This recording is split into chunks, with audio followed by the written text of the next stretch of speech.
Não guardo nenhuma dúvida sobre a necessidade de modernização das nossas relações de trabalho, de que precisamos incorporar à legislação brasileira as inovações provenientes do campo do direito, as descobertas da ciência, as alterações advindas da disseminação das novas tecnologias, de que é necessário que os trabalhadores representem não um obstáculo, não um embaraço, não um sobrecusto, mas uma condição sem a qual não há a realização dos interesses e dos objetivos de uma república, da nossa república. Mas é importante que as façamos, as alterações das relações de trabalho, a modernização da relação de trabalho, em estrita consonância com os princípios da nossa Constituição, sem precipitação e sem imediatismos, sem coerção e sem autoritarismo, e, sobretudo, sem romper o equilíbrio entre as partes que compõem a relação laboral. Senhoras e senhores senadores, não podemos perder de vista, como prescreve a Constituição, nossa ordem econômica deve ser fundada na valorização do trabalho humano, que é nosso objetivo assegurar a todos os trabalhadores uma existência digna, pautada pela justiça social. Não haverá desenvolvimento nem paz se não formos capazes de propiciar a cada trabalhador um patamar mínimo de garantias essenciais à preservação de seus direitos inalienáveis. Precisamos, sim, estimular a livre iniciativa e o empreendedorismo. Precisamos, sim, assegurar a cada empregador as condições de que possa auferir o lucro necessário na consecução dos seus objetivos empresariais. Precisamos, sim, aumentar a produtividade, promover a competitividade e fomentar a eficiência das empresas brasileiras, senhor presidente. Mas não podemos fazê-lo, senhoras e senhores, ao preço da ética no trabalho, sacrificando a integridade dos trabalhadores, aumentando o fosso e a tensão entre empregadores e assalariados. E este é o problema do PLC número 38 de 2017, que agora nos chega para a deliberação final em plenário. O que poderia ter sido uma excelente oportunidade para atualizar a legislação trabalhista, para incorporar os avanços das jurisprudenciais e para combater a informalidade, tornou-se, por causa da pressa, por causa da afobação, por causa da inflexibilidade, uma bomba de efeito retardado. Um problema que não apenas vai frustrar a perspectiva de recuperação dos empregos e a criação de novos postos de trabalho, como lançará uma parcela importante da classe trabalhadora a um limbo jurídico trabalhista que ainda cobrará de todos nós o preço da desintegração de nosso tecido social.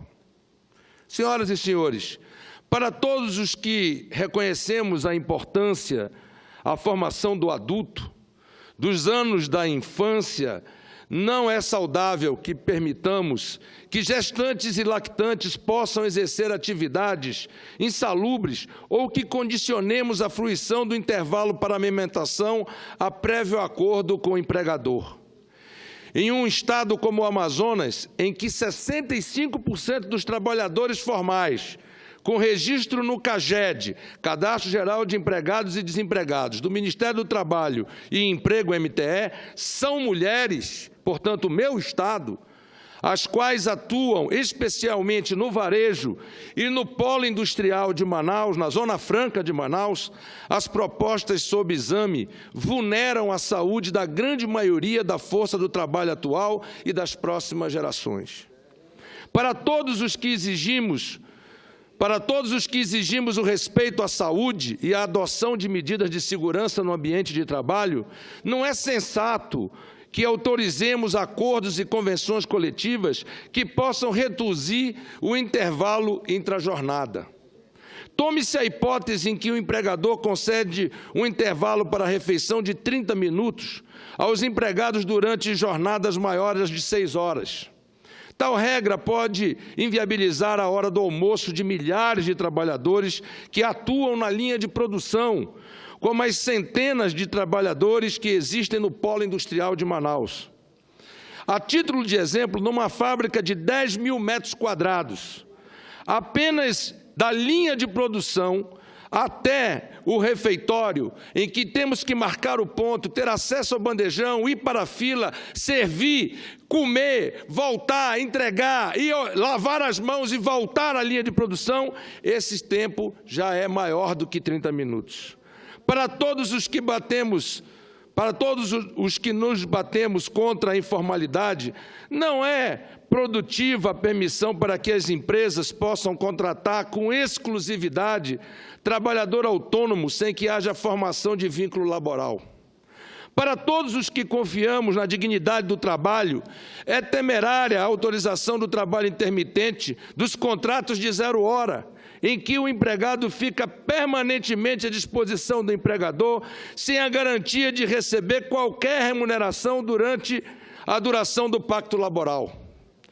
Para todos que acreditamos na justiça, não é razoável que enfraqueçamos a responsabilidade solidária entre as empresas que se beneficiam do trabalho de um mesmo empregado, limitando-se à composição de grupo econômico.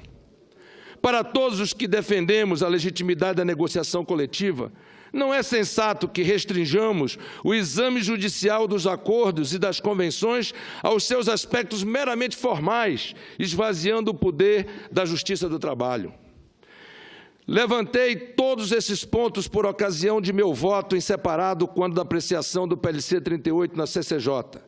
Minha posição é de que todos esses itens devem ser suprimidos. Entendo que todos esses casos, a proposta que nos chega da Câmara, rompe os postulados que norteiam o nosso direito laboral e que estão inscritos na Constituição da República.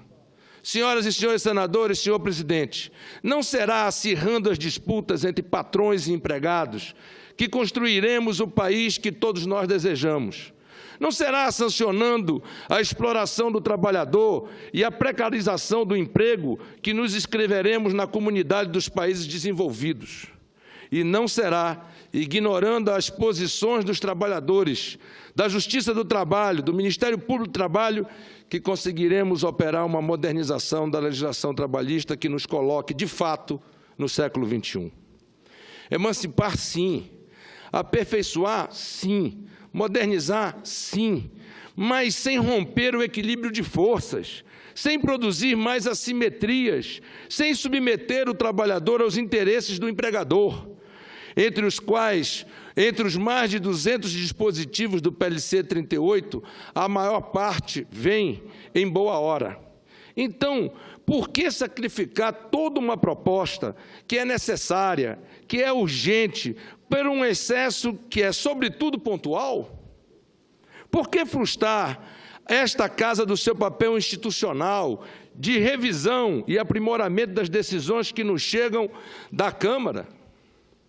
Por que a inflexibilidade e a intransigência quando o consenso está tão próximo? Não podemos permitir que o assodamento, a precipitação, o sentimento de urgência venham nos conduzir a aprovar aqui condições de trabalho que afrontam diretamente a Constituição e que terminarão por produzir apenas mais insegurança jurídica. A reforma trabalhista, senhor presidente, deve e precisa ser feita, mas para criar empregos e não subempregos. Repito, para criar empregos e não subempregos, para prevenir contenciosos e não para ampliar as reclamações trabalhistas, para adaptar a proteção jurídica dos trabalhadores ao novo mundo do trabalho, e não para autorizar a exploração e a expoliação dos assalariados. Que avancemos, sim, pois na aprovação da reforma trabalhista, mas sem os dispositivos referidos no corpo do meu voto em separado, que transgridem a Constituição da República e comprometem não apenas a perspectiva de desenvolvimento econômico, mas, sobretudo, a harmonia e paz social. Ora, senhor presidente, diante desses itens aqui apresentados,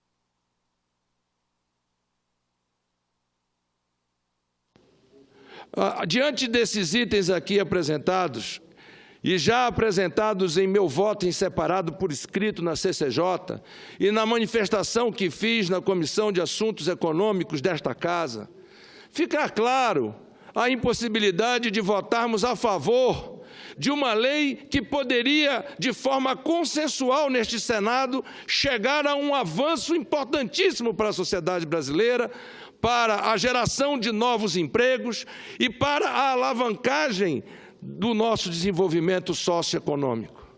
Mas da forma como proposto, ou da forma como quer propor aqui a base do governo, impossibilita a nossa aprovação, impossibilita o nosso voto favorável.